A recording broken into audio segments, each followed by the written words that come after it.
I'm going to introduce briefly the participants and then let them speak for 10 minutes, 10 minutes, and then that will follow up with this Q&A, and then that conversation will continue. So Alison Cobb is the author of 4 books: Plastic, an Autobiography, the winner of the Oregon Book Award and the Firecracker Award; Greenwood, After We All Died; and Born Too. Cobb's work has appeared in Best American Poetry, Denver Quarterly, Colorado Review, and many other journals. She has been a resident artist at Gerassi and Playa, and received fellowships from the Oregon Arts Commission, the Regional Arts and Culture Council, and the New York Foundation for the Arts. Sama Mago teaches courses on modern and contemporary Spanish literary history, cinema, comics, and culture at the Department of Spanish, Italian, and Portuguese at UVA. His current scholarship centers on waste and space, memory, and modernity in post-dictatorship Spanish cultural production, including photography, documentary, narrative, comics, film, and television. His latest book, Basura, Cultures of Waste in Contemporary Spain, 2021, was the winner of the 32nd Catherine Singer Kovacs Prize for Outstanding Book Published in English or Spanish in the field of Latin American and Spanish literature and cultures. Marco Armiero, who is here with us despite his COVID, is new IC Institute for the History of Science, Autonomous University of Barcelona. Until very recently, he also was the director of the KTH Environmental Humanities Laboratory at the KTH Royal Institute of Technology in Stockholm, in Sweden. Since 2019, he has been the president of the European Society for Environmental History.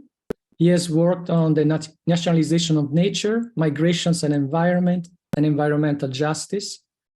With his research, he has contributed to bridging environmental humanities and political ecology. In addition to several other publications, he is the author of A Rugged Nation, Mountains and the Making of Modern Italy, co-editor with Greg Mittman and Robert Emmett of Future Remains, A Cabinet of Curiosities for the Anthropocene, and author, of course, of Wasteocene, which has been or is going to be translated into Italian because it was written in English, yes, Portuguese, Spanish, Bosniak, and Chinese.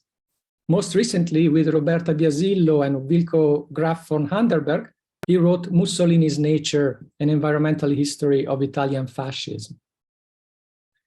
And we agreed that Alison is gonna be our first presenter. So Alison, the floor is yours.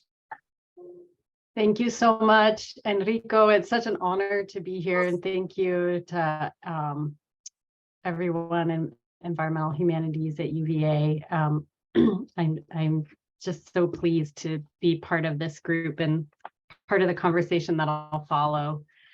I'm just going to read from the introduction, the preface to this book, Plastic, an Autobiography, which came out in 2021. It's a book of creative nonfiction written in very short sections that traverses through a lot of areas in the history of the development of plastic.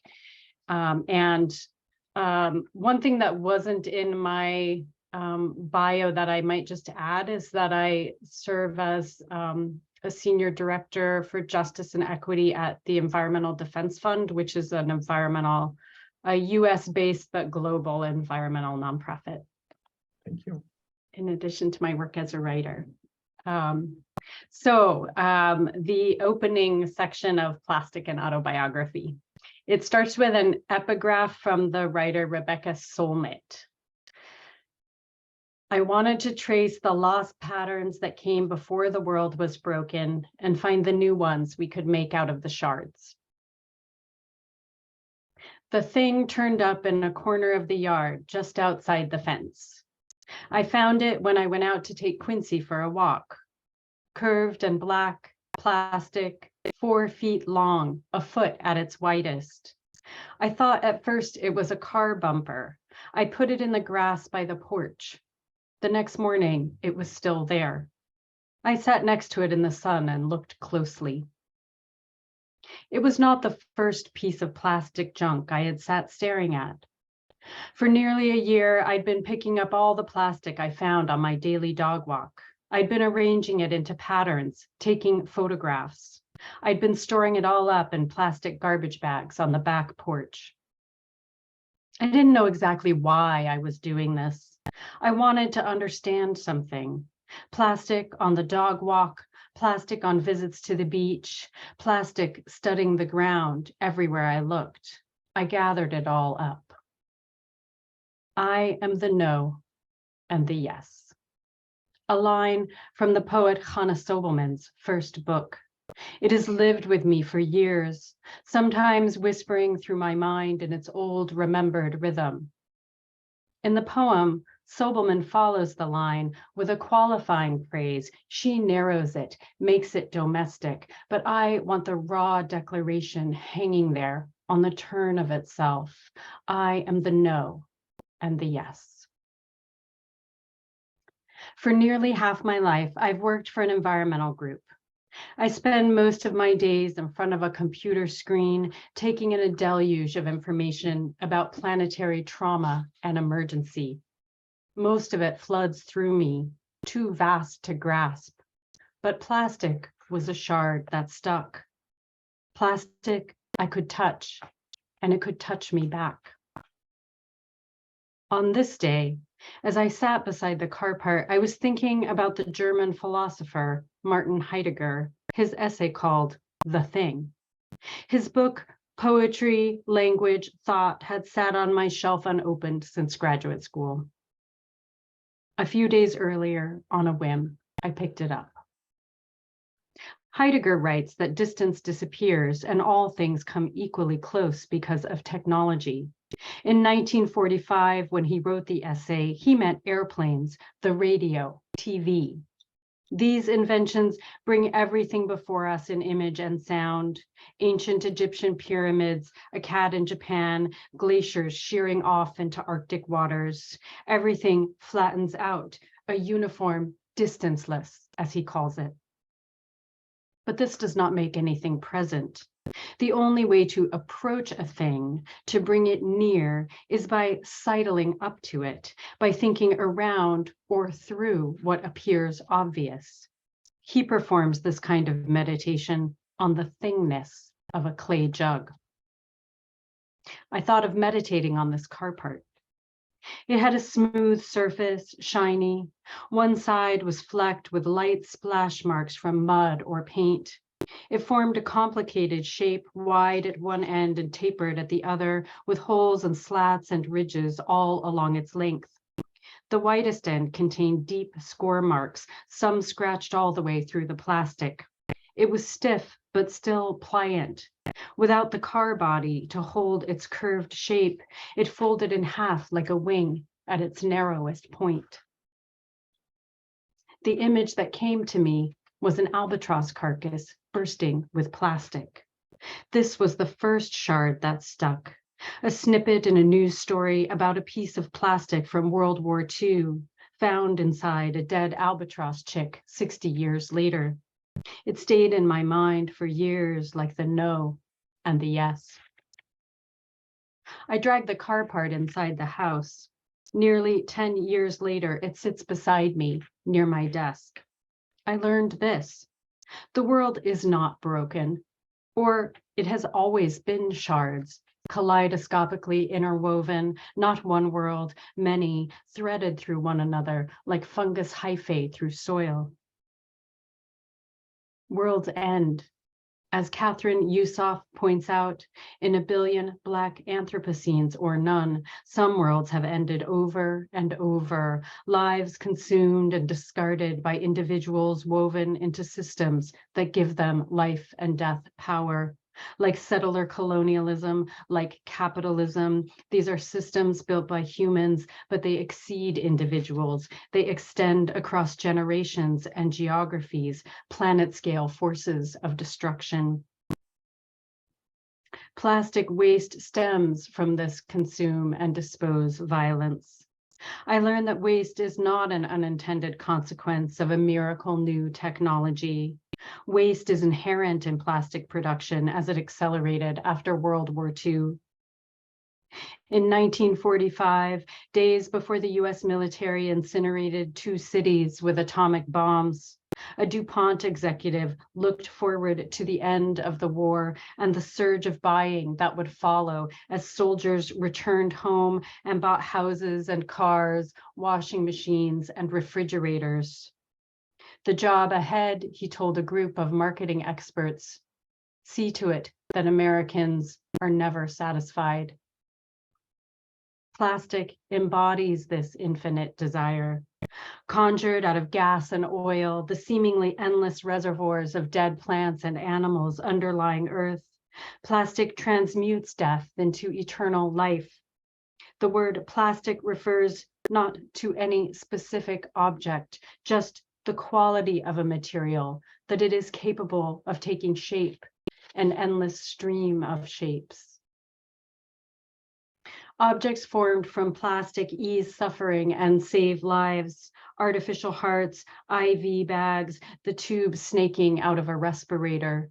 Plastic makes cars safer, airplanes lighter, and delivers drinking water. The single largest use of plastic, though, is for containing other objects. 40% goes into packaging to be used once and then discarded, driving endless demand for more. Companies work to keep these facts hidden. When the evidence becomes too overwhelming, plastic clogging roadsides, oceans, living bodies, companies shift responsibility onto individuals through things like anti-littering campaigns and ensure that taxpayers and municipalities pay the tab for managing the waste. The lives harmed at every step, human and non-human, drop out of the equation. The same consume and dispose violence threads through me also. It has benefited me my whole life. I grew up the daughter of a nuclear physicist in Los Alamos, the town that built the atomic bombs, which ended some lives in order to save others perceived to have more value. We are woven into the same net, me and bombs and this car part. For a decade, I followed threads that tie us together through airplanes and sailors, the hydrogen bomb, Pacific Islands, the Nazis, and Heidegger. I followed threads through silence, loss, and grief, through the birth of chemistry and the invention of radar, through patriarchy, empire, and chattel slavery. I followed threads through apologies and their failure, through a pandemic and an uprising and living lungs struggling to breathe, through old wounds and new ones, hurt, reverberating, aching to be remembered. This object, a book and its journeys, this broken down car part, its life, this is my no. I have wanted this car part and its entanglements, often ugly ones and painful, to leave me. I have wanted not to have to face, in my privilege, the terms of its existence. I learned this. There is nowhere to go. The same terms that made this piece of plastic made me, my own body, and each of my breaths. This is also, it must be, my yes. So one of the things the book does, if you can hold on for just 1 minute, I'll be right back. I wanted to show you the car part because I still have it here with me. It's a little bit blurry in the camera, but you can see it's quite big, not attractive, unwieldy. And the book traces my journey. One thing it does is trace my journey across the country to across the US to the Honda Odyssey factory, where all of the world's Honda Odysseys are made in Lincoln, Alabama, in an attempt to return the car part to its home of origin, which, as you can see, was not a successful gambit because the car part is still with me, but you have to find out what happens by reading the book. So thank you so much. Thank you so much, Alison. I can't find the clapping symbol in my so I'm clapping with my hands here instead of the video. Thank you so much. We'll discuss this at the end of all the presentations. So we said the second was Marco, I think, and Marco, the floor is yours. Thank you, Enrico. Thank you very much to my dear panelists and also to all of you that are with us today to listen and to engage with our work and with what we have to say. I'm very grateful. I want to apologize because I am a bit sick, so maybe my voice is not the best, but I will try my best now. So I have 10 minutes and maybe it's better if I don't actually share my screen because my PowerPoint is not working very well on this device. So, okay, so I am starting. Respiratory failure to COVID-19, no prior illness. The patient was in England in early March. He has had high fever and a lot of coughing. He cannot breathe and has tachypnea with a rate of less than 40 per minute and a continuous need for oxygen. The patient needs to be intubated. The tube is in position 24 centimeter, verified with capnography and CVK in the artery. The patient has a temperature of 35 and needs blankets and blankets. He's taking norepinephrine. Sometimes the pressure plummets and then rises spontaneously.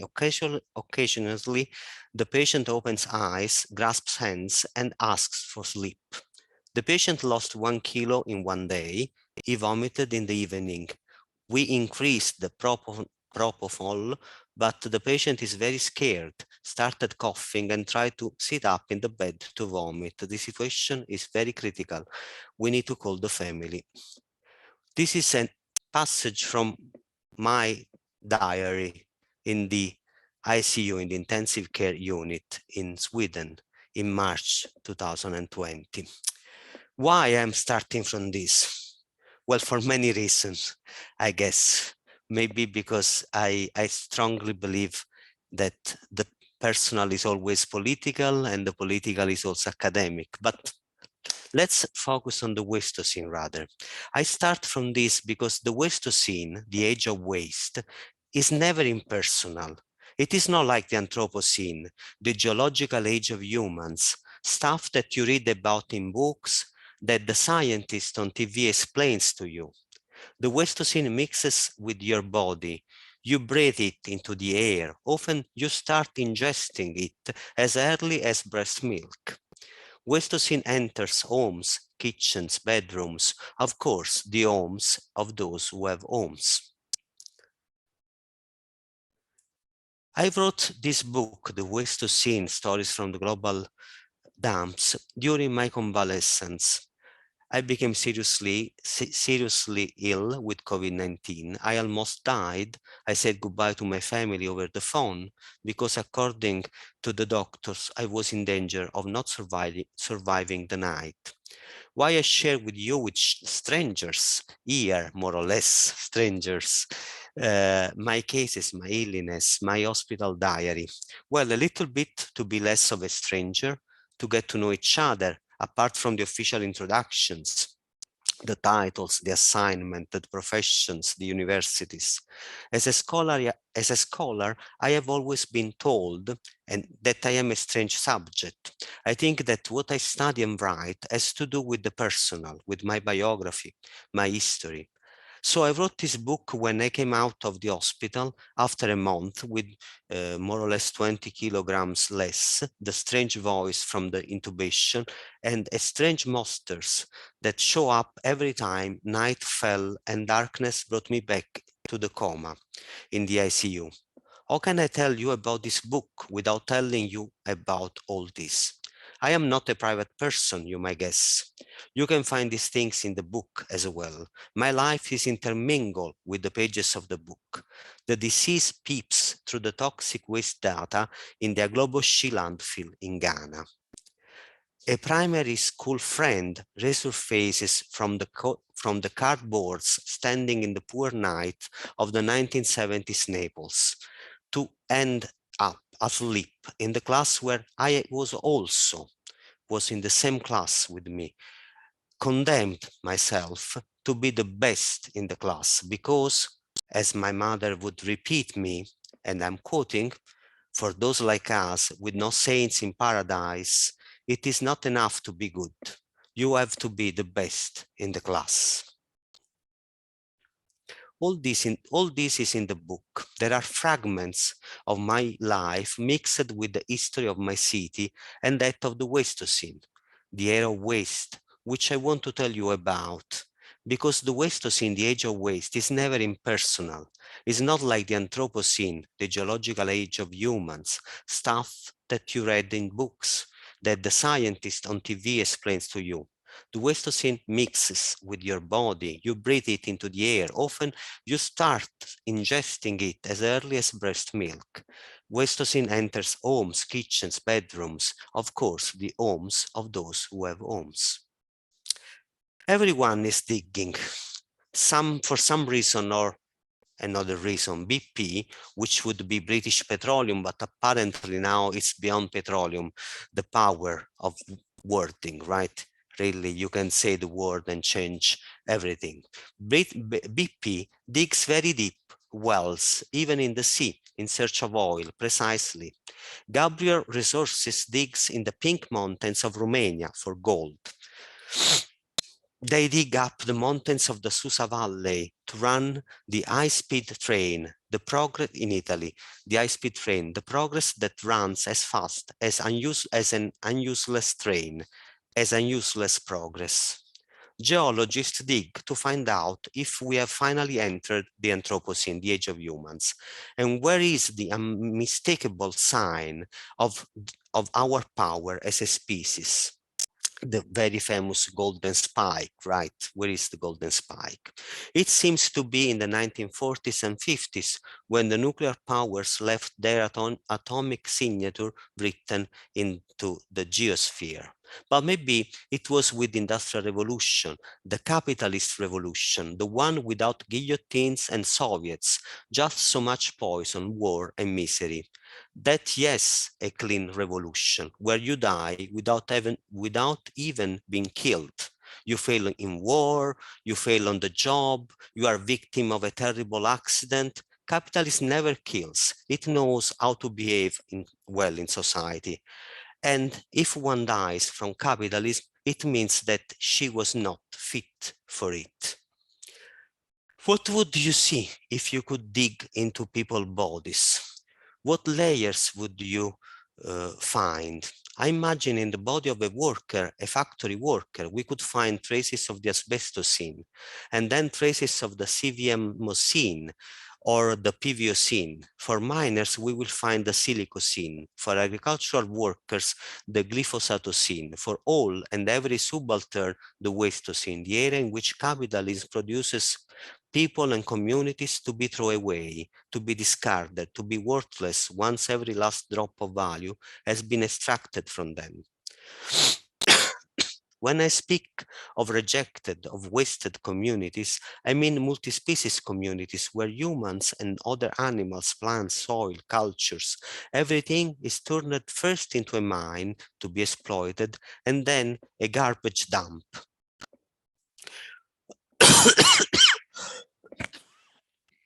Words are powerful. Anthropocene sounds so neutral, scientific, clean. You say Anthropocene and you already feel like a scientist. So instead, we have to come up with new words that reveal and do not hide. Capitalocene is one of those words, important, powerful. It says that it's not a we, the human species that has caused this planetary mess, but an economic system based on exploitation. The plantationocene is also a powerful word. It tells that the current ecological crisis originates in the plantations, colonial empire, slavery, and racism. So much for the species. The Wastocene points to toxicity.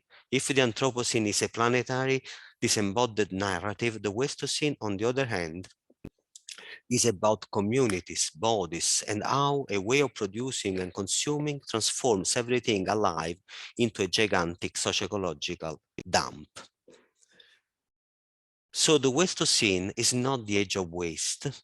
It's not the age of the waste of the garbage that we can see everywhere around us. It is not a refined academic label, jargon, employed to complain about the filthiness of our cities, nor it is another word to describe the familiar environmentalist nostalgia for some paradise lost in the past.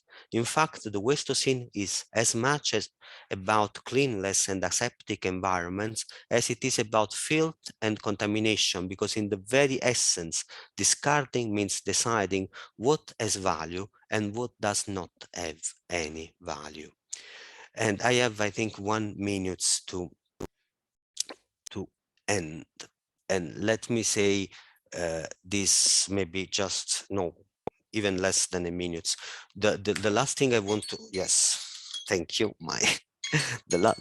maybe the last thing I want to say is that can one detoxify from the Wastocene? Can we free ourselves from the toxic infrastructure that poisons bodies, histories, communities, relationships, memories? Some, and some even among us, repeat that we must inhabit toxicity. Philosophers and environmental humanities scholars have taught us that the world we live in, that we ourselves are hybrids, cyborgs. Purity is an illusion, a dream that looks so much like a nightmare filled as it is with racist references. We must stay in the middle, inside the troubles. There is life in the ruins of capitalism at its extreme edges. This is what have been told us by many and many scholars, those who tell us of life being reborn in the middle of the wreckage of progress. Certainly all true. Yet, and this is my last point, I don't know how to explain myself, but there is something that leaves me uncomfortable with this. It might be because often those who say that toxicity is everywhere and purity does not exist often work in a university department and not in a cancer department of a petrochemical factory. Maybe they live in a house and drink water and they don't live in Morro da Babilonia slum, favela in Rio de Janeiro. Or maybe they have sons and daughters in some prestigious universities and not collecting metals in Agloboshi in Ghana. Purity does not exist. I agree completely with this, but toxicity does. Wastocene is based on this funding principle and practice. Someone and something is to be rejected, and what matters is the separation between who and what is worth and who and what is worthless. It's not enough to say that in the midst of the ruins, a new life will begin. We need to sabotage capitalism because the ruins will not come by themselves. Thank you.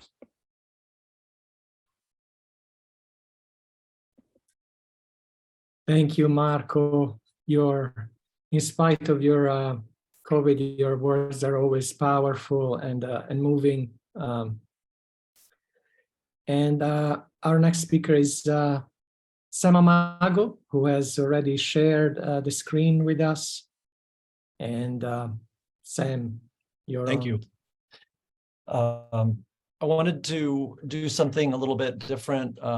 Rather than reading something, I wanted to sort of guide you through a shared itinerary of waste and wasted objects, and just sort of throw some images out there for you to put into your eyes, and then And you'll see lots of overlap between all, the three of us. And one of the things that I'm really loving about my association with the Environmental Humanities Collaborative here at UVA and these engagements internationally is finding indeed that we have so much to share and to learn from each other, and that, you know, to see these flashes of moments of recognition through reading Marco's work and reading Allison's work.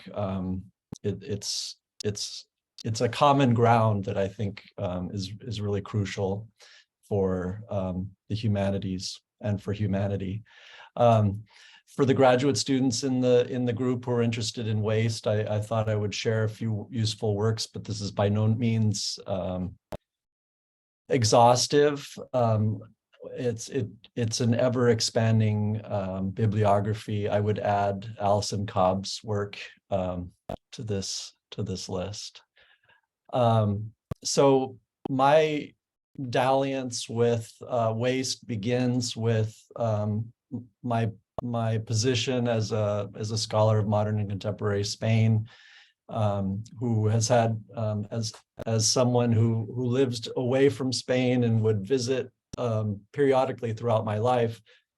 It was a good way to notice how the forces of neoliberal capitalism have been shaping the city and the country over years, as it modernized itself into a shining postmodern democracy oriented towards Europe.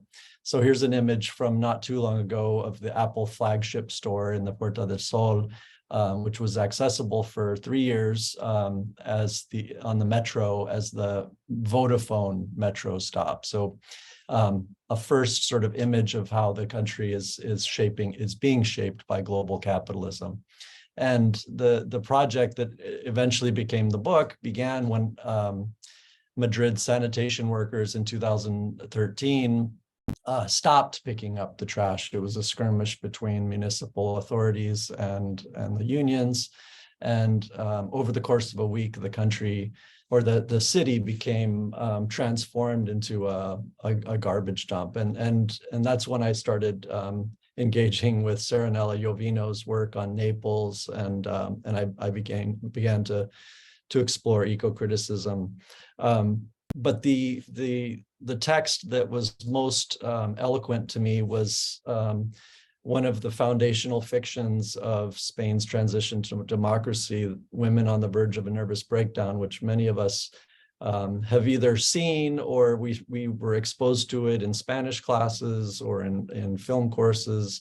But what I was struck by was that you have these modern women who are living in Madrid, and they're constantly going about this incomplete work of curating their space and getting rid of objects, either sentimental or otherwise, and they're constantly ejecting them from their lived space. So there's in the image you see Pepa regarding the cassette tape that is part of her answering machine, and at one point the answering machine is ejected from her lived space. And so it was this engagement with that text where I started to sort of make connections between modernity, capitalism, and sort of these eclectic engagements with objects that needed to be constantly renewed. So later in Almodóvar's filmography, waste becomes much easier to get rid of. In this image from his more recent The Skin I Live In, the protagonist is able to clean up her bedroom with an HVAC system. She just simply pulls out a tube and sucks up all the little pieces of garbage. So, you know, when in the beginning of Almodóvar's career, the characters are surrounded by this eclectic and very rich material environment, and by the end of his career, towards the end or in his late period, we have a much different relationship with waste, and it's a disavowal of trash. So as I'm thinking about trash and waste and what does it mean, and I begin to discover through my readings and conversations with colleagues and friends and these chance encounters on airplanes flying different places, that basically waste means different things to different people, and it depends on the situation. Waste is a way to think about time.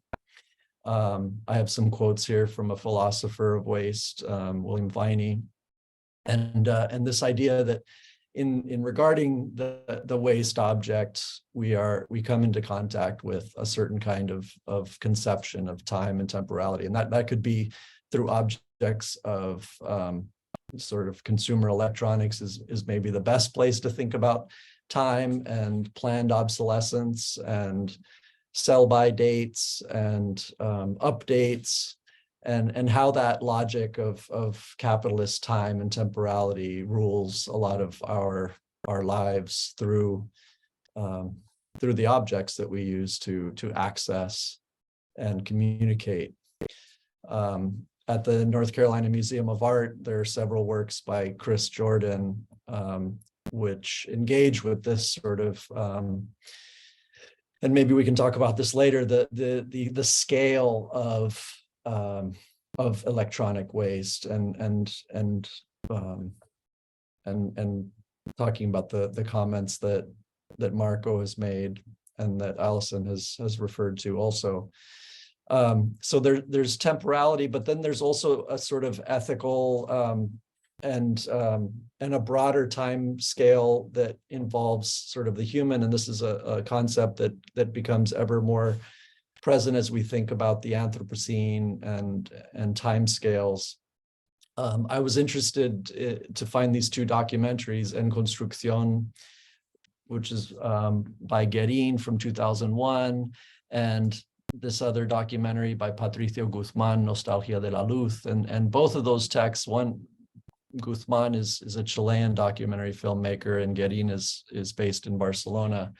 And they both have very moving engagements with the osseous remains of human beings and how they connect to deep time, minerality, the calcium that comes from the stars. And this close-up here you have, it could very well be a moonscape, but it's actually a part of a human femur bone. And so here, in this case, we connect not only to time and temporality, but also to the disappearance of humans who are deemed not worthy of inclusion in the project of Spanish fascism and dictatorship. And then in the case of Patricio Guzmán, the disappeared by the dictator.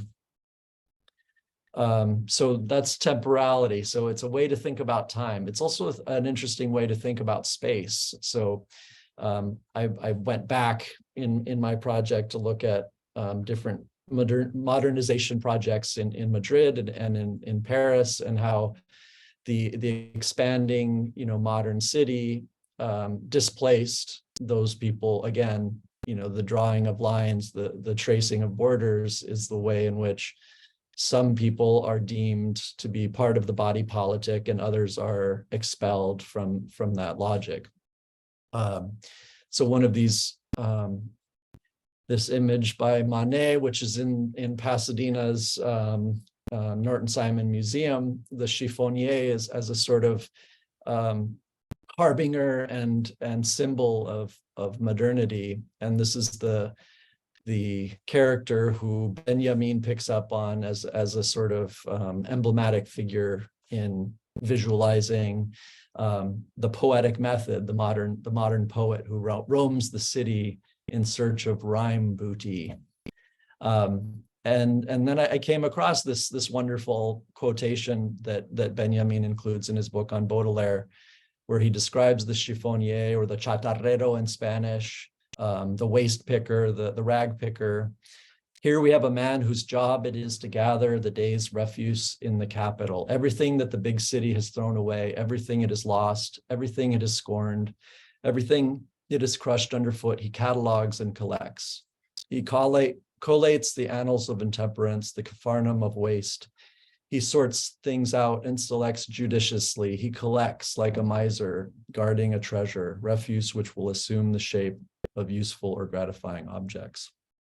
And so, these objects that are no longer wanted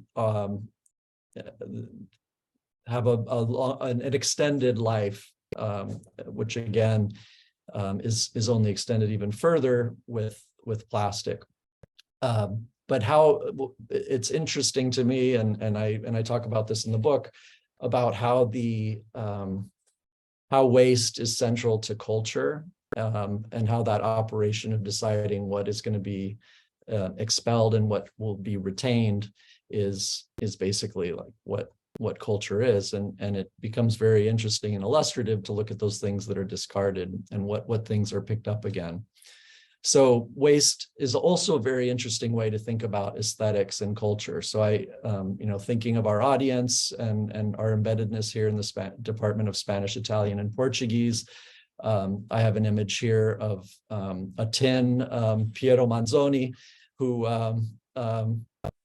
I haven't had the opportunity to open the tins, but we're assured that they're filled with the contents of his lower intestines.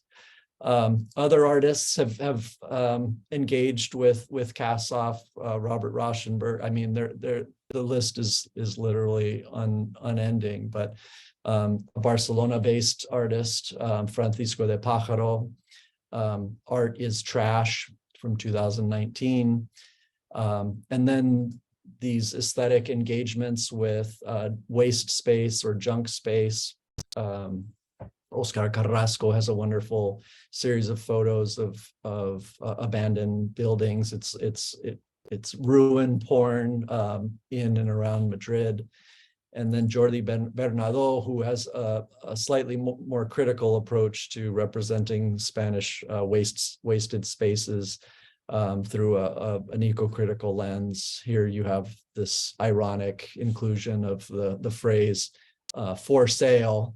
A space that isn't super hospitable, but nonetheless points to the commodification of Spanish natural landscapes and land in the 20th and 21st centuries.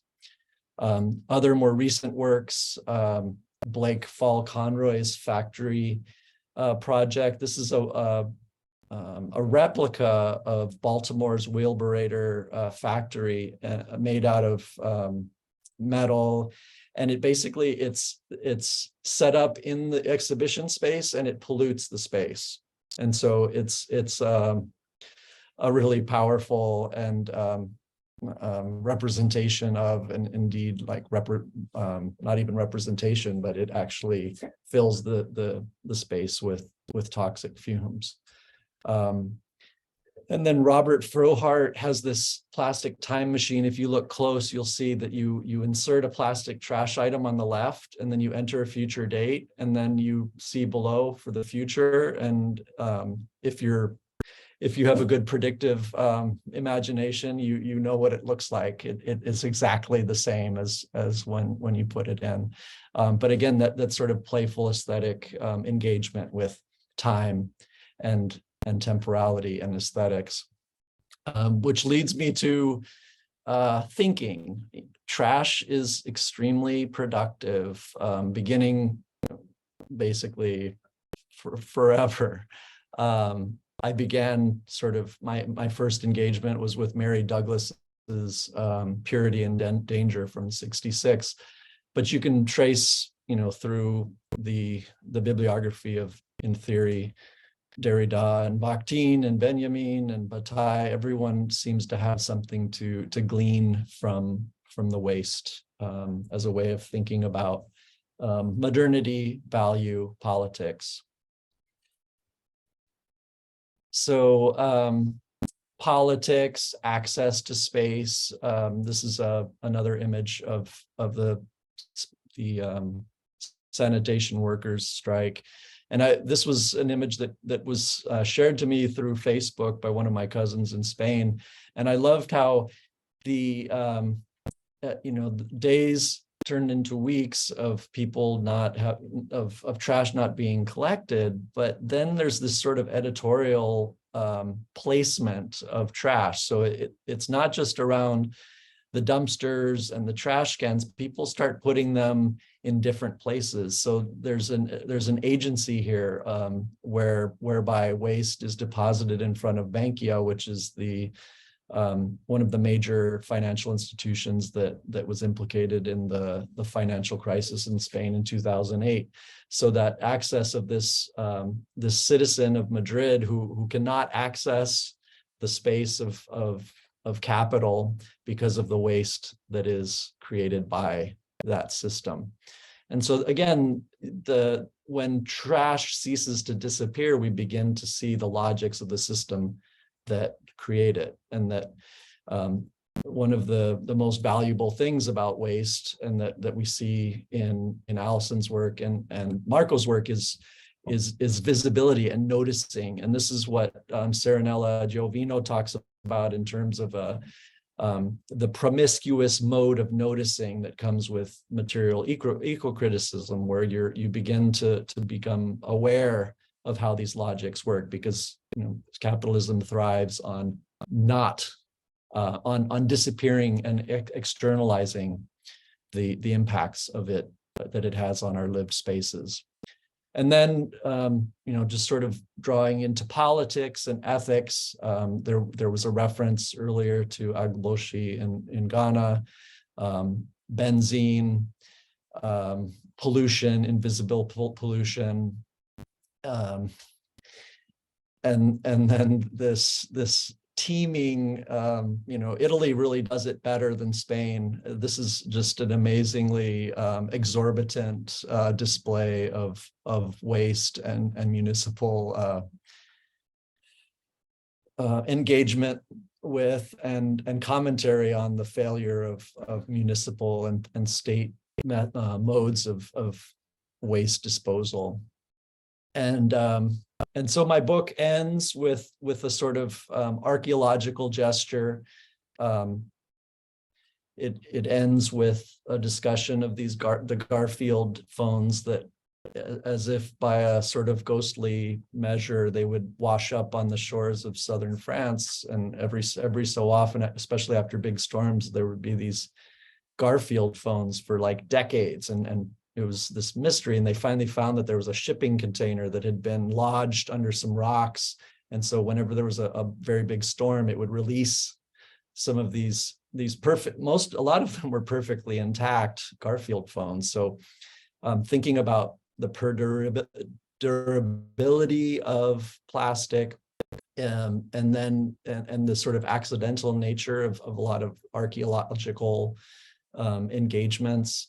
So, one could imagine 2,000 years in the future, like the only thing remaining to signify our cultural moment is this schlocky, overweight cat invented by Jim Davis in 1980 or something.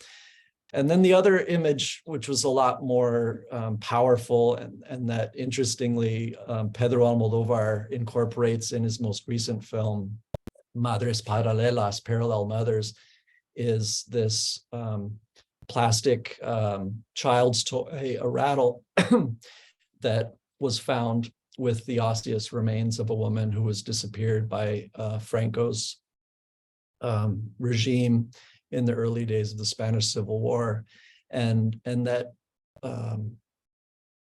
has an extremely powerful pull on us in terms of the sentiment of a child's toy that is accompanying a woman who is in her final moments. And so there's an affect, and I think Alison's book really pulls at that really beautifully, of the things that we surround ourselves with and that we're surrounded by.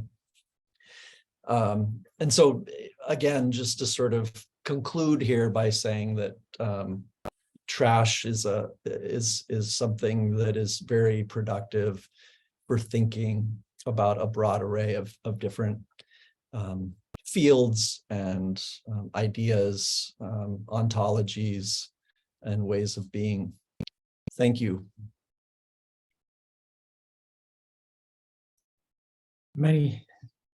Thank you, Sam, for this very intriguing, beautifully visual presentation that covers.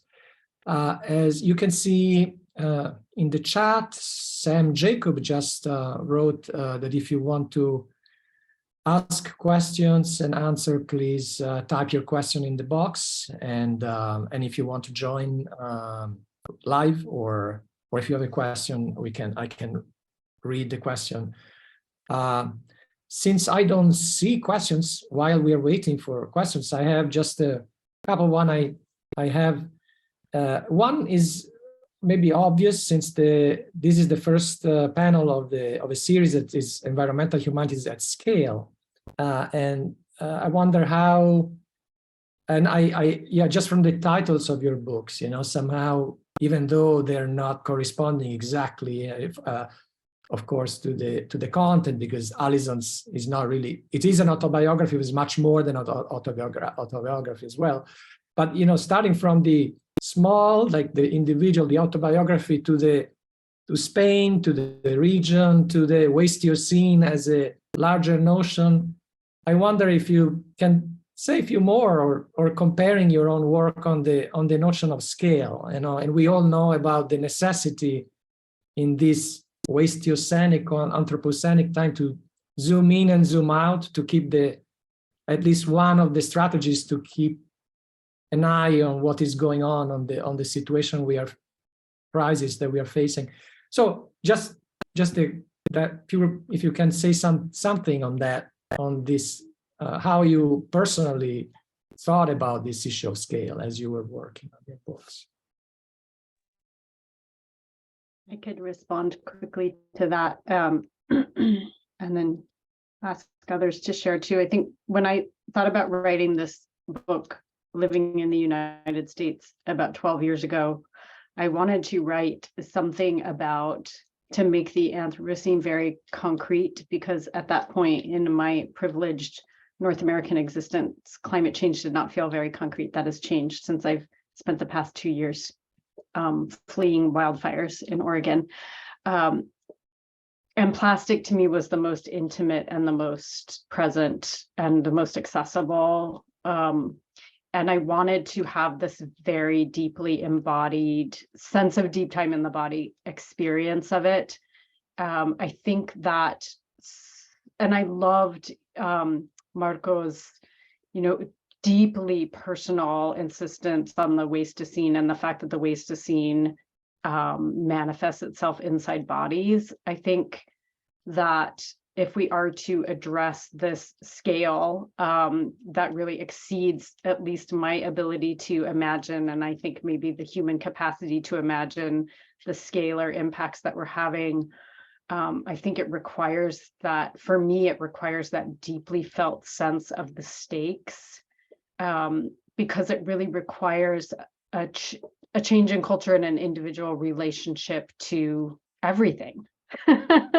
Right, so it must start there, and that's just, working at an environmental organization, I'm also always thinking about big scale, and I see those engagements and projects fail over and over again where there first hasn't been that deep, concrete internal engagement with the stakes, or where there's been a numbing out. Like, another thing the book that I wrote works against is that going into dissociation mode, where it becomes too overwhelming, and so we just freeze. And I think returning to the felt sense, like, actually, I was having a little chat with Marco about that. I was weeping during his presentation, and he was like, I think that might not be a good thing. And I said, no, but so once we stop feeling it, we become really dangerous, I think. That wasn't totally coherent, but I'll just stop. Yeah, thank you, Alison. I can go. Sam, do you want to? No, Marco, please. Thank you. Well, the issue of scale. Well, I think that in my book and also in my presentation today, in a sense, I do believe that a way to challenge the global narrative of the Anthropocene is precisely to think, to re-embody our relationship, to recenter our understanding of the socio-ecological crisis in a very deep and personal mode. Now, and this is what I have done. I mean, basically also in my book, what I have tried to do this night or afternoon for you maybe, but for me, I am also a little bit, I don't know to say this in a good way, but I am also a little bit kind of, struggling with this idea of scales.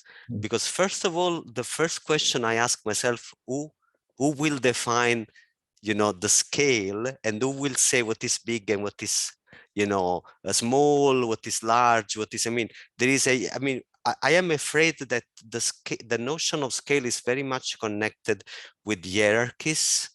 And in this sense, for me, the issue, I mean, I don't know if the Western is small or big, but I know that this is about interconnectedness, if it's English, to be connected, dialectically connected. There was once upon a time, there was a very famous German philosopher that we cannot mention anymore, apparently. Last time I mentioned, some students in my university said to the president that they couldn't recognize my teaching into the tradition of democracy. So apparently Marx is connected to something else. Maybe we should talk about Santa Claus. After all, the same birds, they like poors, they want to share. So maybe it's the same person. Anyway, Marx would say that humans are in a metabolic relationship with nature, and this metabolic relationship is changing humans and nature at the same time. So this is my understanding with scales, in a sense, that the scales are changing metabolically the object that we are addressing. So when people are asking me this question, I think that what is relevant for me is to ask myself, who has set the scale? Was me, was somebody else? What the scale that I am using is doing to the object, to my thinking, to the way in which I am looking at reality, and in which way this scale is, I don't want to be vulgar, so I cannot say what I'm thinking, which way this scale is impeding me to change the world. Because sometimes I have the feeling that this is when the people say no, but you need to see the bigger picture, means generally don't do anything. Because or on the other hand, no, well, but you are doing something very small, and so on and so forth. So I believe that we need to look most of all at the relationship among scales, question what is the scale is doing to our thinking, who's setting up the agenda, are we reproducing hierarchies through this idea of scales? And I don't know about you, but I mean, what is a body? The body is a universe, is small, is big, and you can have a very introverse idea of the body, so very introverse, very close, or you can think, I am thinking about transcorporeality, CCLIMO. So, or are we thinking about a body which is actually in relationship? And the relationship is never just natural. I mean, I don't know what you think about this, but I am very skeptical about the agency, a very general agency of things. So what is making your body sick is not the agency of dust, it's the agency of the capitalist organization of labor, most likely, and in which the dust is part of it, most likely, or another kind of organization of labor. So I don't know, maybe I didn't answer your question, but I don't want to be misunderstood. I believe that it's crucial that we ask ourselves questions about scales, but we don't think that there is, that the scale is out there to be used. But I think that it's very important that we understand how much the scale is imposed, how much the scale is shaping our way of thinking, of researching, and how much, we run the risk of missing relationship thinking in big or small. Think about this. I mean, I can give you one last example. We can think, I mean, we can do a history, an environmental history of Houston, Texas, and think that it's absolutely a global history of, you know, the oil empire, and can lead you everywhere in the world, right? You can do a global history of Agloboshi in Ghana, right? Or you can do something very, very narrow. I remember a few years ago, there was a terrible book.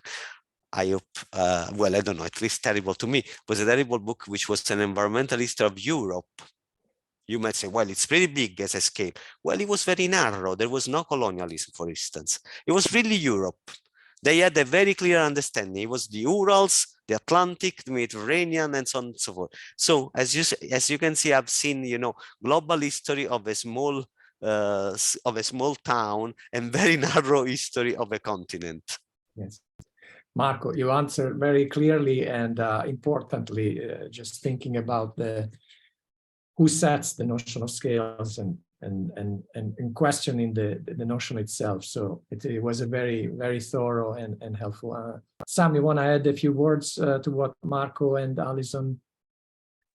I guess just very briefly, I think Gay Hawkins talks about how objects, and plastic objects, which are the object of her study, create new relations. And so thinking about sensibility and sort of how waste is something that can create a sensibility, that can create thinking, that can engage us with question, you know, tracing, for example, the bumper. It's a charismatic object that carries you narratively and personally through you know, an itinerary. My colleague Maite Thubiaurre at UCLA has a wonderful book on trash, and she looks at litter as a charismatic manifestation of waste that has an agency. And while it does, you know, it is produced by an array of, you know, of a multifarious array, it nonetheless has the power to sort of capture imagination and thinking and feeling.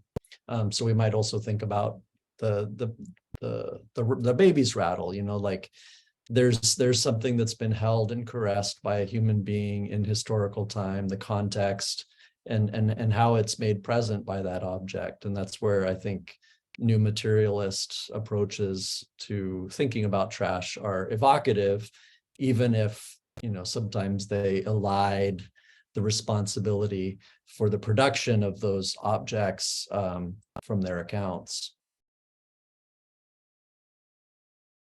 Many thanks, Sam. Fantastic question. We have Elena Past. What a pleasure. Hello. Can you hear me okay? Yes, we can. Okay, great. Hello, everyone. Thanks so much for the wonderful presentations. I have a question that's maybe obvious in some ways about switching the scale to the time scale, to ask about the sort of history of trash, the long history of waste. I was thinking about the way Wasteocene, Plantationocene, Capitalocene propose different time scales for the Anthropocene. Really, they're talking about a golden spike that's no longer necessarily that post-war moment, but tracing it back much further. I've been thinking about Monte Testaccio, this pile of ancient Roman trash in the middle of Rome. And I was just wondering if you could comment a little bit on what the trash, the long history of trash, the archaeology of trash would be if you're thinking beyond plastics, and if there's something interesting in thinking about waste before that post-war moment. Thank you, Elena. Thank you so much. I saw you wrote in the chat, where is the golden spike for the Wasteocene, in other ways? Another way of putting it. Should I? Sure, Marco, sure. Or we want, well, I want to be quicker because otherwise it's a bit Yeah, too we long. also Elena, have, yeah, we don't want to keep you everybody. Elena, thank you. Nice to see you anyway. Well, more or less see you and to listen to you. Well, this is an important question. Of course, many people and colleagues, friends have asked me, this question. I think that I can give you very quickly two answers. One is that I do believe that something happened basically after World War II. So with the consumerist society, there was a relationship with waste, trash, reusing, recycling that was different in the early modern time, even before World War II. And of course, but this is very well known. You can put, I don't know if it's in the hockey stick, picture about the Anthropocene, the Great Acceleration. Now everything has been growing up, urbanization, oil consumption, but I am pretty sure that, also production of waste would be in the same kind of, shape. However, the other way to answer this question is that in a way, the Wastocene does not talk. I mean, I don't have the ambition, I don't have even the knowledge, the expertise to propose another geological era. I trust in the work done by the Anthropocene working group, John McNeil, other people have been doing this much better than me. For me, I am taking, I don't know, to the advantage of this debate, try to insert with a critical point of view, which is that I don't know if we can talk about a golden spike for the Wastocene, but I think that a narrative about the Wastocene can free us from the limitations of the toxic narratives of the Anthropocene, the reification of the problem, a certain way of thinking about socio-ecological relationship on a very global and abstract scale. So in a sense, I would say that I don't know where is the golden spike. It might be with the consumerist society, but especially I am curious to find maybe not golden, but some different kind, the trash spike in the narratives that we are discussing. Where is the trash spike in which we are transforming this a socio-ecological crisis in something different, which is naturalized, which is invisibilizing injustice, which is normalizing oppression and alterization. In this sense, I believe that consumerism is interesting, but what about then the othering project with the imperialism and the colonial project, which is really, the producing of waste on a planetary scale, Thank you, Marco. I don't know if Sam or Alison have anything else to add to what Marco said. Otherwise, we can move to another question and maybe take one more. With apologies for the vocalization of my companion. I was going to just say that in sort of capturing, maybe I'll wait. Okay, she's done. I found very interesting González Ruibal. I put it on the screen earlier, but he's one of the people. He's an archaeologist, an activist in Spain, and he has a book called The Archaeology of the Modern Era. And I found it super interesting for thinking about progressive politics through archaeology and the way that archaeology and engagement with objects, like aesthetics, archaeology operates in the regime of the visible, that is making the past visible in the present, and in opening up the earth and exposing those objects, there's an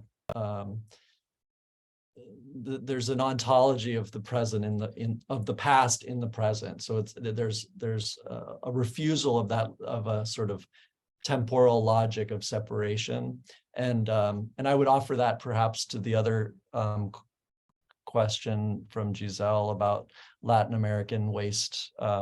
It's the sort of archaeology of the present has been very helpful for me for thinking about like how how specificity, history, context are read in these objects, either plastic or not.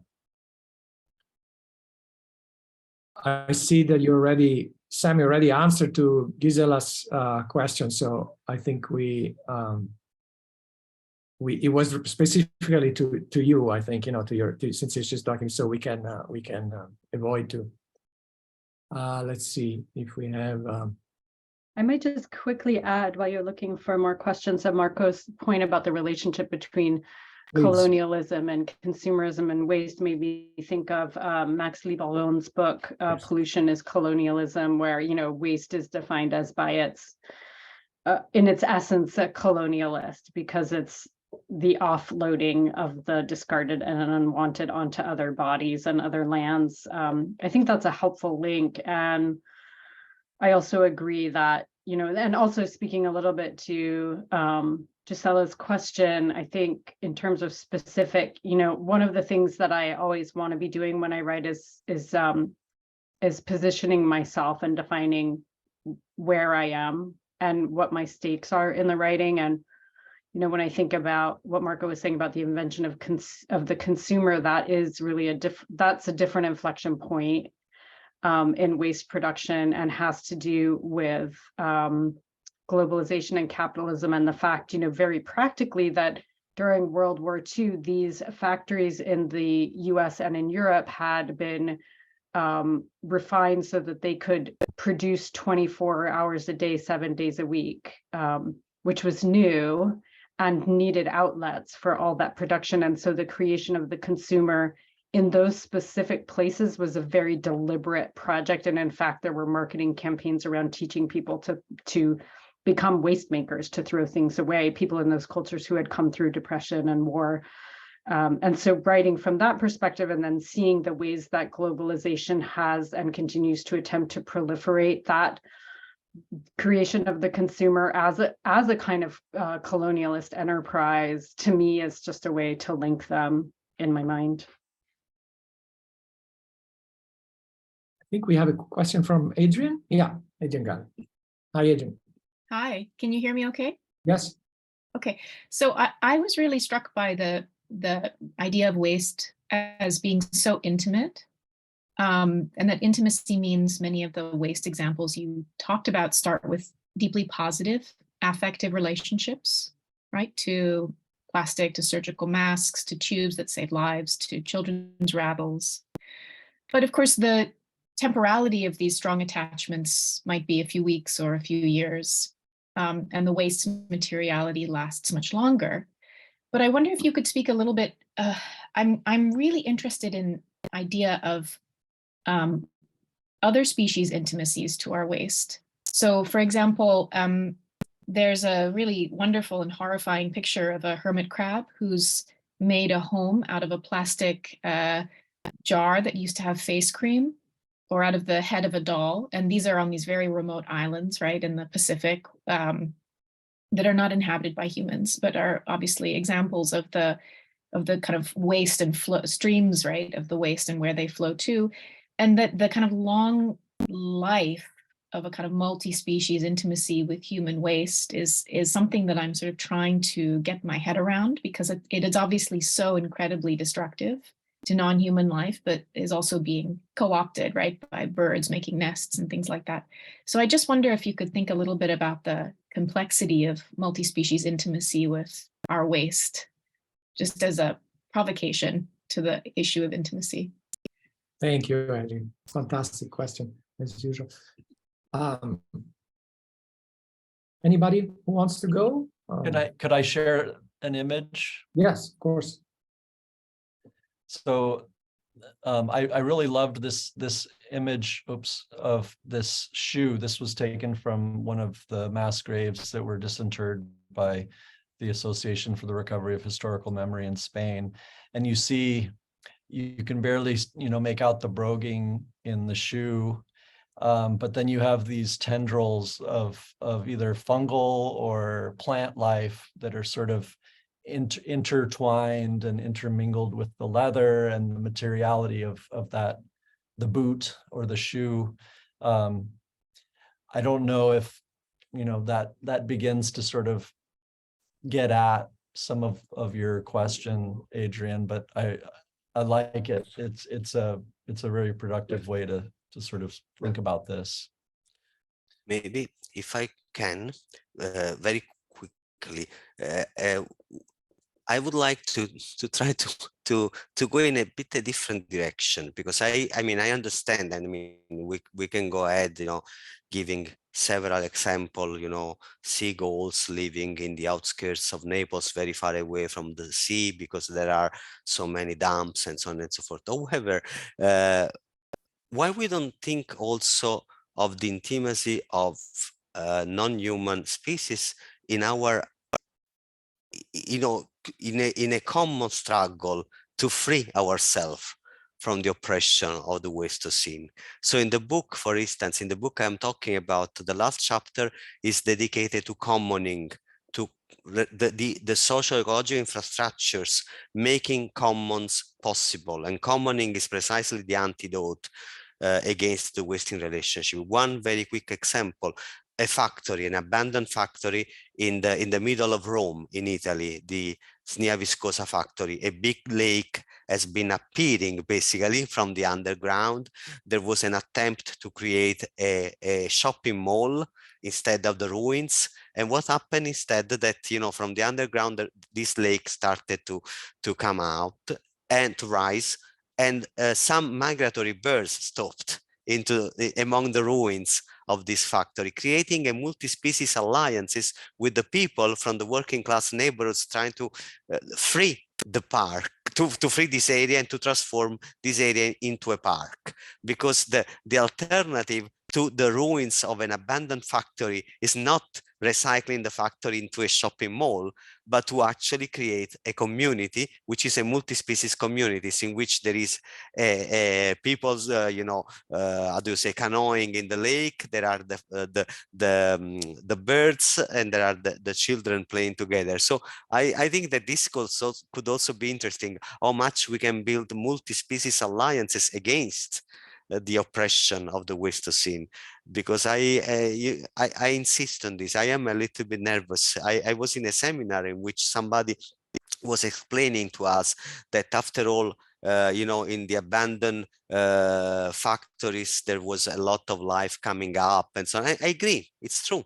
But on the other hand, the point is that, you know, it's easy when you visit there and you take notes for your next book. It's much more difficult if you live in a poor neighborhoods without any infrastructure, and your kids are getting hurt playing in the abandoned factories. So you want to build actually a different kind of community. So I guess that it's true that life can come back, but it's also true that we could try to, you know, to have a project, not just to, you know, waiting for life to come back, but trying to have a progressive agenda, which could include human and non-human. Yeah, just to quickly follow on that, Adrian, I appreciate that. And I think part of what you might be calling for is the decentering of the human agent in what's happening, and a kind of humility that would enable humans to learn from the non-human world about how they are metabolizing waste and building living spaces out of what's become non-living. And I think there's a lot to learn there. Unfortunately, my book dwells with a lot of damage with non-human animals from plastic, but I like also Marco's call to think, not to just celebrate the factory being regrown, but to really think in very strategic and creative ways about learning from non-human beings and being able to build multi-species communities. Since we already live in multi-species communities, we could be we could be deliberate about that. Thank you. I think that you basically answered. I had another question of my own, that since there are no other, which was how Sam wrote at the end of the book, he wrote, you know, there is no end to trash, nor to the ends of trash. That was a great line from his conclusion. And I thought, you know, then I'm wondering if there was a way to ways of wasting better or wasting well, or doing something, on achievable techniques. And Marco already said, commoning is one of those, and multi-species community could be one more way of for a more justice-oriented approach to waste and wasting and toxicity, something that keeps more power relations in sight. But you already answered to that, and so I think that since it's 3:21 and Marco is on the way to recover from COVID, and you have dedicated already an hour and a half, which was more than the past EH scale to this discussion. If everybody agrees, we can thank you very much, our speakers, and end this first webinar, and be sure that you will receive the information for the following ones that are coming up. So I thank you again from the bottom of my heart, and I hope to see you soon in some other occasion. Many thanks.